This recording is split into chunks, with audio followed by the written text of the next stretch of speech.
Madame, Monsieur, bonsoir. Au menu de questions éco ce soir, industrialisation durable 4.0 en Afrique et charges et ressources du trésor marocain. En première partie, nous mettons le cap sur la capitale éthiopienne Addis Abeba qui accueille actuellement et pendant une semaine la grande messe continentale des ministres africains des finances, de la planification et du développement économique. Une conférence à l'ère du temps avec un focus sur les solutions aux problématiques imposées par la pandémie Covid-19 et celles relatives au changement climatique. Pour nous en parler, la secrétaire exécutive de la Commission économique des Nations Unies pour l'Afrique, Vera Swangé, sera avec nous donc depuis Addis Abeba. Et nous discuterons donc du programme de cette conférence, mais aussi des pistes de réflexion autour de l'avenir de l'Afrique et du tournant décisif digital que le continent se doit de prendre pour réussir son émergence. Retour au Maroc en seconde partie de l'émission, où il sera question de finances publiques. Les derniers chiffres du Trésor ressortent un léger déficit du solde du Trésor à fin février. Que suppose ce déficit et quelles seraient les solutions pour combler ce manque? El Mehdi Faker, fiscaliste et commissaire aux comptes, répondra à nos questions. Bienvenue à toutes et à tous.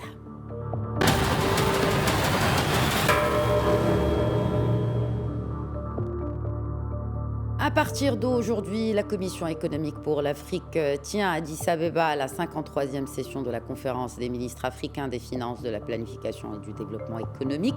Le thème retenu cette année est de circonstance, à savoir l'industrialisation durable et la diversification de l'Afrique à l'ère du numérique. Et bien sûr, dans le contexte de la Covid-19. Plus de détails dans ce récit de Ala Abnani. Elle se tient de manière virtuelle, coronavirus oblige, et se concentre sur l'industrialisation durable en temps de pandémie et la diversification des économies africaines à l'ère du numérique. La conférence des ministres de la CEA, Commission économique pour l'Afrique, va exprimer cette année la volonté du continent à s'industrialiser et à créer des emplois, en particulier pour les 170 millions de jeunes Africains qui devront entrer sur le marché du travail d'ici 2030. Cette conférence se penche notamment sur les impacts collatéraux de la pandémie qui ont gravement affecté les économies africaines qui ont connu pour la première fois en plus de 20 ans une contraction du PIB global en moyenne de 3,5% en 2020.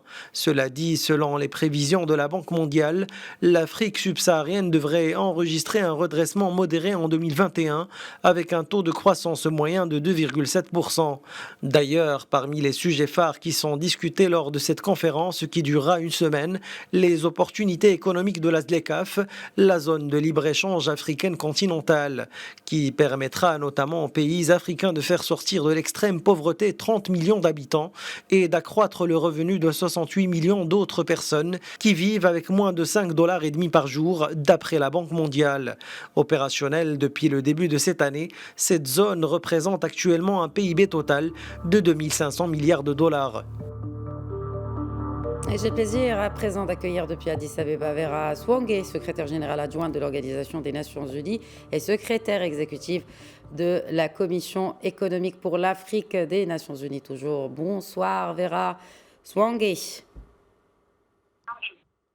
Bonsoir, comment allez-vous? Merci de m'avoir sur votre plateau aujourd'hui, bien que virtuel.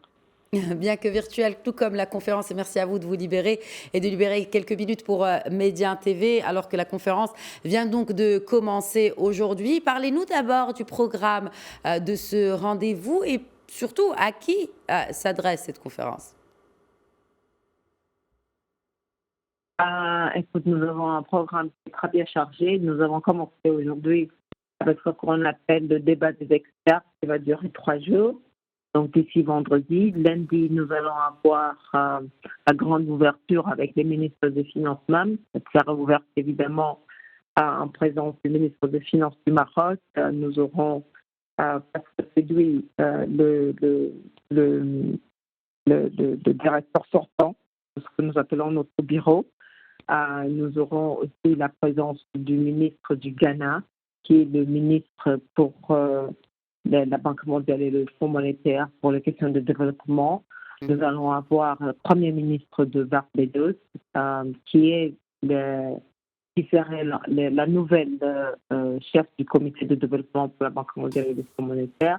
Mais aussi, comme vous le savez très bien, avec le Covid, nous avons beaucoup travaillé avec nos frères et sœurs en Amérique latine. Surtout, ils ont pu avoir accès à des PPI pour le Covid à travers une plateforme que la CEA et le CDC Africa et Afrique-Zimba ont mis ensemble, qui s'appelle le plateforme africain pour les médicaments.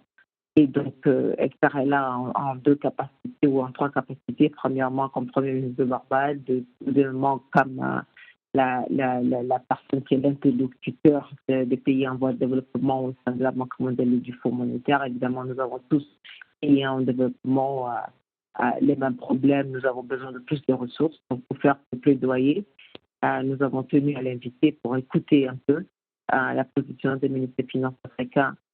Nous aurons aussi l'ancien numéro 2 de la Banque centrale de Londres qui parlera un peu de toutes les politiques monétaires. Nous avons vu pas mal de pays se donner un peu des bourses fiscales et monétaires dans leurs économies, surtout les pays développés. Oui. Nous aimerons parler un peu de quelles sont les possibilités pour le continent. Et finalement, le Premier ministre de l'Éthiopie. Alors justement, vous avez évoqué un point très important, à savoir le contexte dans lequel se tient cette conférence, donc un contexte très particulier. Et puis revenons, si vous le permettez, sur les retombées de la crise sanitaire et du changement climatique sur le continent. Selon le rapport de la Commission économique des Nations Unies pour l'Afrique, eh bien, si on devait reconstruire ou construire l'avenir pour un rapport sur la reprise verte en Afrique, eh bien, il faut retenir ces pertes de production qui ont été enregistrées pour l'année 2020, estimées à quelques 99 milliards de dollars. Comment cette conférence peut-elle répondre à cette grosse problématique, Vera Swangé? Nous sommes en train de demander, je pense que cette conférence fait deux choses. Première chose, évidemment, avec plus de 40 ministres des Finances qui sont déjà enregistrés, c'est de voir un peu comment collectivement, nous avons vu que collectivement, quand les ministres des Finances ont parlé, le monde a répondu. Nous avons obtenu la suspension du service de la dette. Nous avons obtenu aujourd'hui les droits de tiers spéciaux. Donc, la première chose, c'est de faire plus de plaidoyer pour pouvoir voir si nous pouvons fédérer plus de ressources sur le continent. Deuxièmement, évidemment, nous avons parlé des politiques publiques que nous devons entreprendre à mettre en place. Pas nécessairement pays par pays, mais évidemment, nous avons vu le 1er janvier le lancement de la FLECAF, qui est vraiment un projet continental. Comment est-ce qu'avec ce projet continental, nous pouvons nous en sortir de cette crise? Je crois qu'avec ce projet continental, c'est un grand projet d'investissement. Est-ce que nous pouvons travailler ensemble pour fédérer les investissements, créer de l'emploi, augmenter la valeur ajoutée qui est par incidence la croissance et s'assurer que vraiment, par l'axe de l'économie verte, nous avons fait un rapport en travaillant avec l'Université de Oxford qui montre par exemple qu'en Afrique du Sud, nous pouvons créer à peu près 250% plus d'emplois si nous misons sur une reprise verte. Donc je pense que nous allons parler de toutes ces politiques publiques pendant cette conférence, voir un peu les leçons qui ont été prises par des différents pays. Nous avons des pays qui ont souffert parce qu'ils sont des pays comme le Maroc qui sont à forte tendance touristique, ceux qui ont souffert le plus. Nous avons des pays qui sont en train de faire plus ou moins de s'en sortir, comme la Côte d'Ivoire. Nous voyons qu'ils ont déjà rentré sur le marché des capitaux. Donc, quelles sont les expériences de ces pays? Nous avons l'Afrique du Sud, évidemment, qui a été au front du problème de Covid, qui essaye de s'en sortir. Qu'est-ce qu'elle a fait? Le Maroc, aujourd'hui, je pense, a réussi déjà à vacciner à peu près 5 millions de sa population. Quelles sont les stratégies qu'elle a mises en place? Quelles sont les stratégies d'ouverture? Donc beaucoup d'échanges. Alors justement, alors, vous avez parlé d'opportunités. Il y a bien sûr l'opportunité de l'industrie 4.0. Et justement, cette conférence tacle les défis des pays africains par rapport à la reprise économique. Donc comment déjà une reprise économique durable et qui répond aujourd'hui aux exigences de cette transition digitale que connaît la planète Vera Swang. Comment justement... quels sont les résultats attendus de cette conférence dans ce sens? Je pense que nous allons encore une fois de plus, il y aurait trois choses. Premièrement, des échanges. Le Maroc, l'Afrique du Sud, l'Égypte, la Côte d'Ivoire, le Sénégal et beaucoup d'autres pays sont déjà en train d'aller vers cette industrie 4.0, l'industrie automobilière, l'industrie pharmaceutique qui est en train de de montrer un peu leur force et en quelque sorte aussi dans certains cas leur faiblesse. Comment est-ce que nous pouvons faire plus, nous pouvons faire mieux? Nous sommes en train d'aller vers l'industrialisation électrique, l'industrialisation des batteries. Nous savons qu'en fédérant les efforts de l'Afrique du Sud, du Burundi et de la RDC, l'Afrique peut être à l'avant-garde de cette révolution industrielle 4.0, mais il va falloir encore une fois de plus, en s'appuyant sur la ZLECAf, voir comment est-ce que nous pouvons travailler ensemble pour créer des chaînes de valeur régionales pour pouvoir en profiter de la ZLECAf d'abord et puis d'une demande assez forte qui va aller vers l'économie verte où l'Afrique détient encore beaucoup de matières premières pour construire et bâtir cette économie verte. Donc, nous espérons que la conférence parlera un peu de quelles sont les capacités humaines, les skills que nous devons mettre en place pour pouvoir être à l'avant-garde de ces révolutions.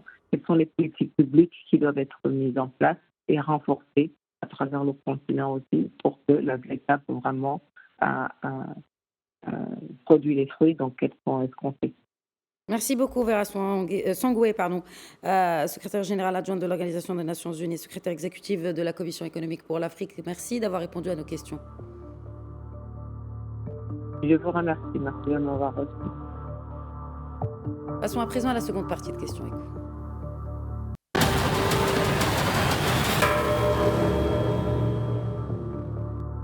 La Trésorerie générale du Royaume vient de publier son bulletin mensuel de statistiques des finances publiques pour le compte du mois de février.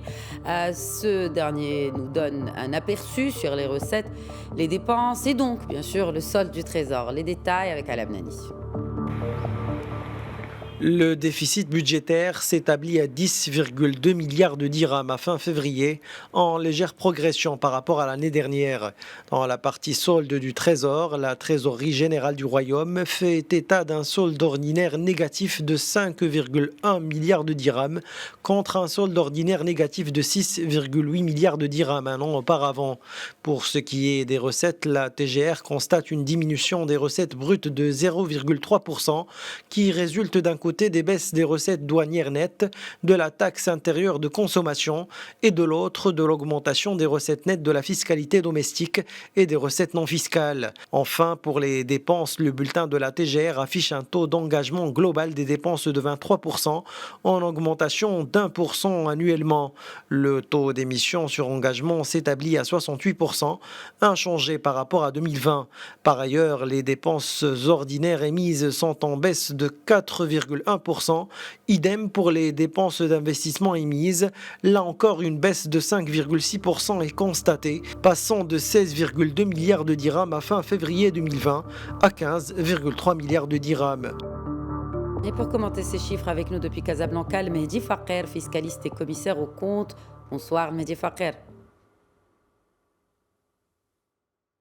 Bonsoir. Que peut-on déduire de ce déficit légèrement en hausse à la fin du mois de février par rapport à la même période de l'année dernière ?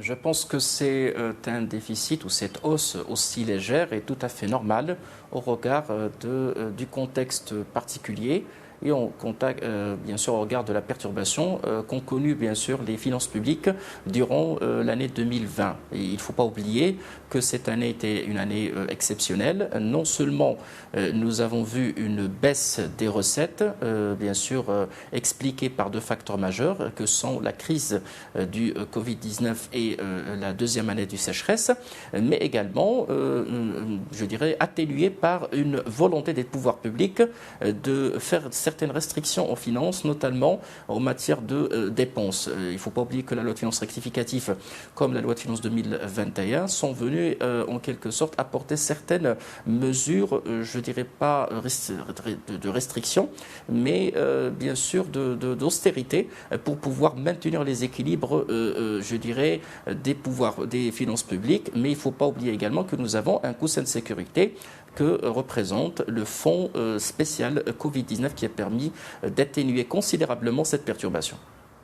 Alors, cela dit, quand on voit un peu plus dans le détail de ces chiffres, on voit qu'il y a une baisse de l'impôt indirect, notamment la TVA du coup, et une envolée des recettes non fiscales. Comment expliquez-vous cela, Al-Mehdi Fakher?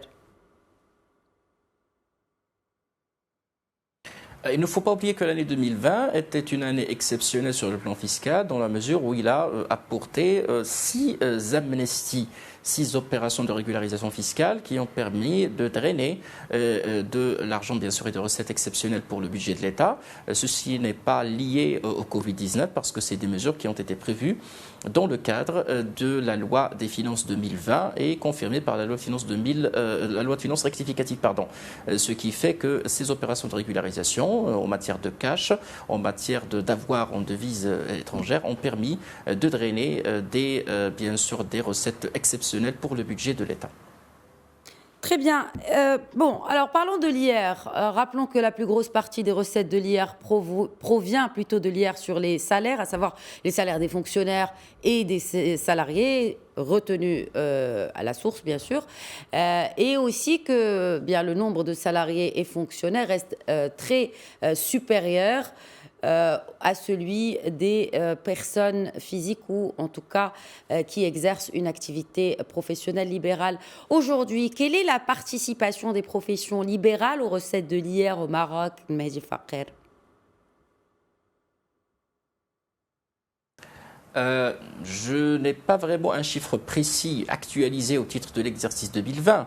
Mais vous l'avez si bien dit, il est clair que la part bien sûr de la retenue à la source, parce qu'il ne faut pas oublier que pour l'IR, il y a 2 aspects. Il y a l'IR déclaratif, c'est bel et bien l'IR dont on parle, c'est l'IR qui concerne les personnes physiques exerçant une profession libérale ou exerçant une activité indépendante. Et dans ce cas-là, nous parlons de déclaration. Et il y a bien sûr la retenue à la source que représentent les salaires, les revenus salariaux, mais également la retenue à la source au titre de transactions immobilières et mobilières, sur les valeurs mobilières, pardon. Ce qui fait aujourd'hui que cette partie, bien sûr, déclarative, surtout pour la partie liée aux professions libérales et aux professions indépendantes, demeure pas assez conséquente par rapport, bien sûr, à celle que représentent les revenus salariaux et assimilés. Je pense là qu'il y a tout un effort à faire et c'est tout le débat que nous avons connu lors des assises de la fiscalité et il y a bien sûr matière pour réformer et on témoigne la volonté à partir de l'année 2021, la volonté des pouvoirs publics d'aller dans ce sens à travers l'instauration de la contribution professionnelle unique qui permettrait bien sûr de unifier la contribution fiscale de ce type de profession, peut-être pas réglementée, mais les professions indépendantes de façon générale, et qui permettrait éventuellement de drainer plus d'argent et une meilleure adhésion à la fiscalité et au système fiscal. En partant du principe qu'il y a bien sûr cette bonne intention, bonne volonté de ces personnes qui exercent ces professions libérales pour adhérer justement à ce mouvement-là. Cela dit, alors, vous avez évoqué tout à l'heure les amnisties. Pensez-vous que les mesures d'encouragement de la TGR, entre autres, seraient efficientes, Mehdi Fakher?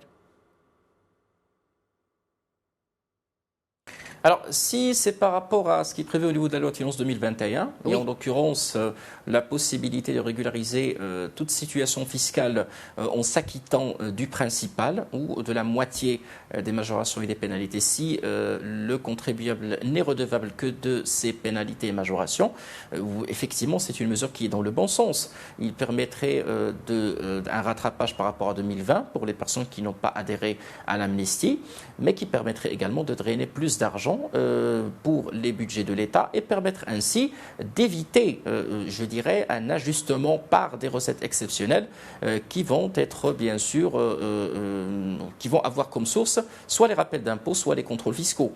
Et dans un cadre plus large, c'est une manière pour une adhésion optimale à l'impôt et une meilleure, bien sûr, vision, une mise en conformité du contribuable.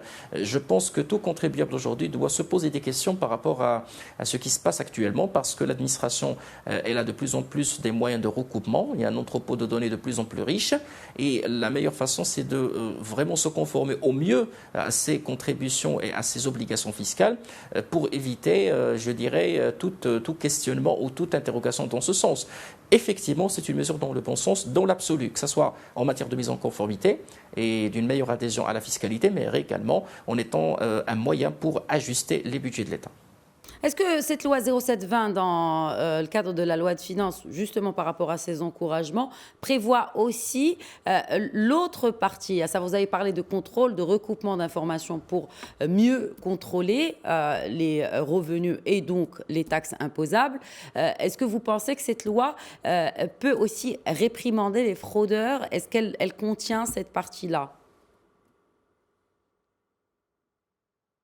Effectivement, la loi de finances 2021 a consacré la pénalisation du délit fiscal. Maintenant, toute production, je dirais, douteuse et toute manœuvre, parfois comptable, à caractère douteux sur le plan fiscal, pourrait être réprimandée pas par uniquement des pénalités, des majorations, mais également éventuellement par des poursuites judiciaires. Bien sûr, aujourd'hui, c'est le début d'une pénalisation pure et dure de la fraude fiscale.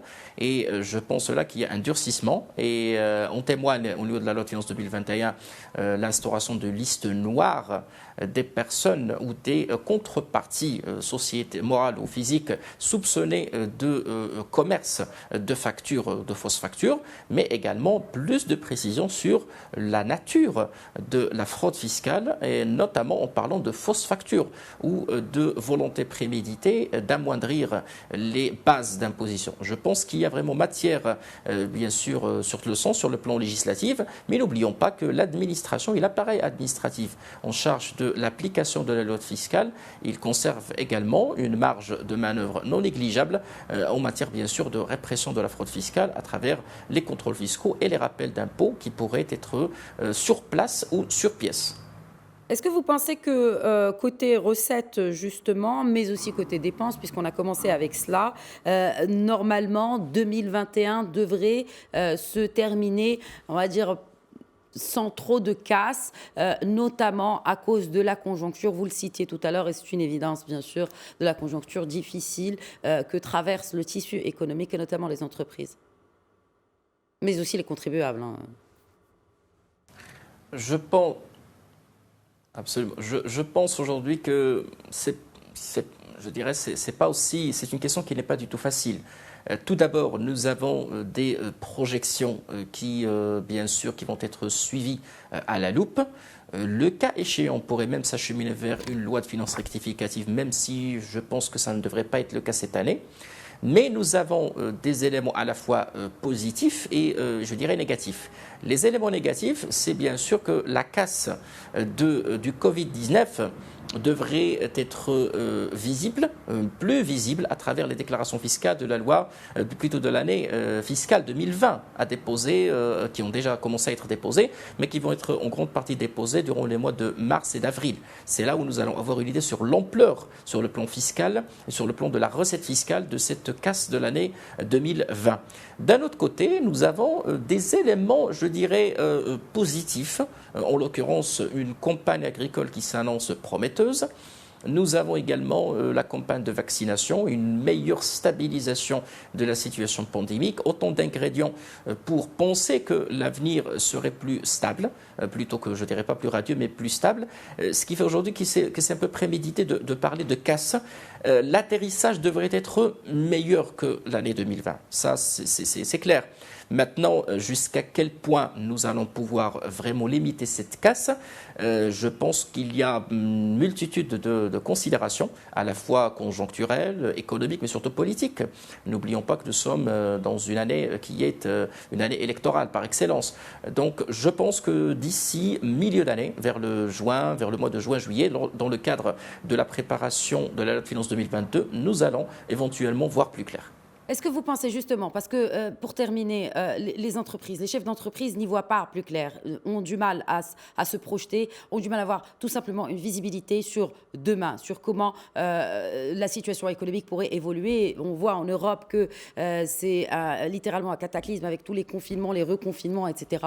Alors, est-ce que vous pensez que si ces entreprises-là eh bien, ne renflouent pas leurs caisses, elles auront du mal à s'acquitter de leurs dus fiscaux justement. Est-ce que vous pensez qu'on pourrait éventuellement prendre cela en considération du côté des autorités compétentes?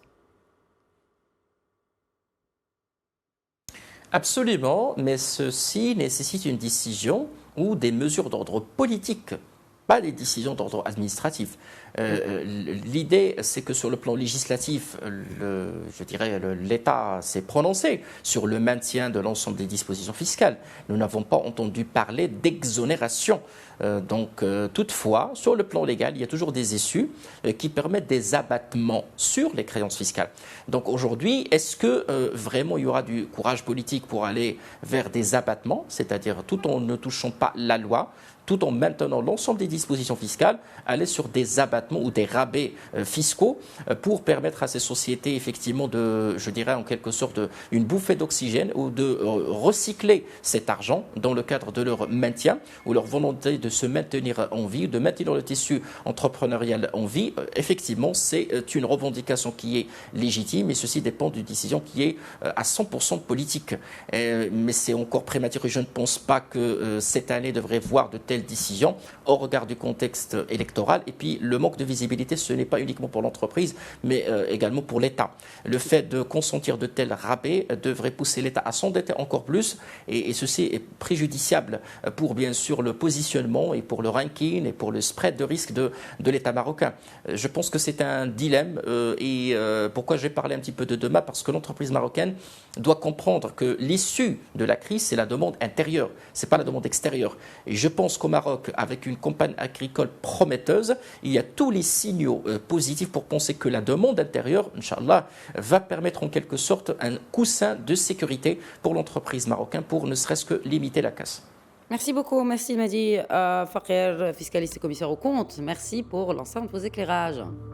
Voilà, c'est la fin de Question Éco. Très bonne soirée à toutes et à tous.